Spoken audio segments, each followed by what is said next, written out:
Hello and welcome. So we're in the herb bed today and we're looking at mugwort, Artemisia vulgaris. Now the Latin is important because it can be quite easily confused from the name mugwort. The name mugwort can sometimes be used to describe other plants, especially in the Artemisia family. And if you are going to ingest it, it's important you ID it to 100% certainty. It's native to temperate regions of Eurasia and North Africa.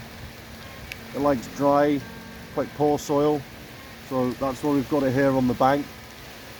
It's perennial and it's quite a long-lived perennial if it's in an ideal situation. And once established, it's very drought tolerant. It spreads with a rhizome, but it can easily be grown from seed as well. If the plant's happy, it can establish quite quickly through the rhizomes, almost to the point it can be invasive. So it's something to bear in mind where you put it in your garden. It tolerates a wide range of pHs, all the way from quite severely alkaline through to the acidic spectrum. I think all the way down to kind of 4.5 it will handle.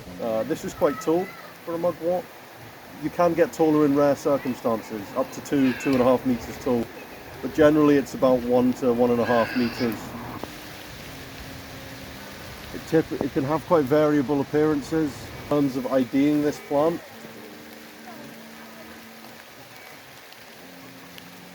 It's got quite distinctive leaves. The top side are quite dark green. Underneath is a almost silvery colour. And usually compound, but sometimes simple leaves, especially near the flowering tip. Stems can vary. A lot of the time the stems are bright red and quite vibrant, but they can often go to this green colour. And what you will notice is there's usually some form of pinkish reddish tinge to the stem. The stems are grooved, and the flowers are usually pink to white. This is it just starting to flower now. So you can see they haven't really fully opened yet. Whereas these are the more spent flowers.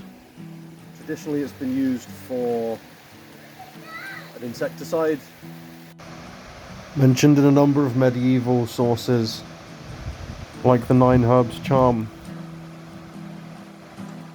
And there's even some sources that say the word mugwort comes from the Old English midge, so midgewort. So there might be the cure for the Scottish midge after all in this plant. It used to be used in beer making because of its bitter flavour. It was used before the advent of hops in beer making in lots of parts of the world. So now we're going to go over to summer and hear some more about the medicinal uses of it and the harvesting of it. This is mugwort from the top all the way down. She's probably she's grown to about 5'6" or 7 or something like that. From seed this year, I think. This can be a bit tricky to identify, but obviously I've grown it on purpose in my garden, so it's not for me. But the leaves on the side being quite silvery coloured or kind of light grey, it's a good way to identify it. The smell is another one. Once you know the smell, you crush the kind of flowers and leaves, you'll definitely know that that's it. It reminds me of the smell of flower shops. But anyway, so mugwort is one that I would probably less put in like a kind of salve or a wooden salve or something like that, but it makes a really lovely oil for your skin. It's especially good for women. It's a real woman's herb. It's quite famed for that, especially right now. It's anti-inflammatory and antifungal. It's a really calming one. It's used, I'd say most people are using it before they go to bed in a kind of ritualistic sense. It's meant to be a really good one for grounding, and also on the other end is meant to help you lucid dream. So it's like a real kind of magical oil that are used by a lot of women. I've heard as well that witches would have mugwort grown by their doors. It's kind of like a folklore way of looking at it.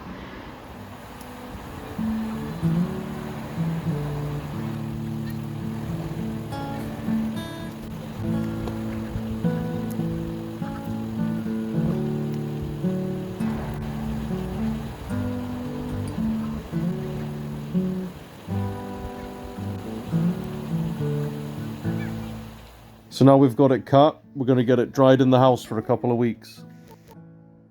Now it's crispy dry, we infuse it into an oil. In this case, organic extra virgin olive oil. So we took our dried plant material, mostly flowering tops, stems and leaves, and soaked it in the oil for about 2 months.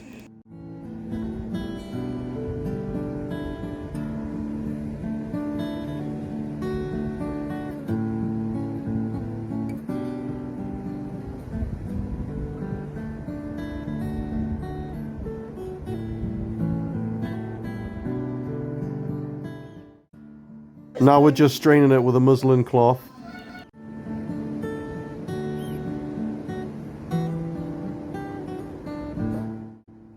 So the oil will be used for skin. It's a very good oil for menstrual kind of cramps and for menopause. It's a woman's herb traditionally, and it's a really nice one to use when you've just got out the bath as a kind of in a ritualistic way as well. So it's a really nice oil.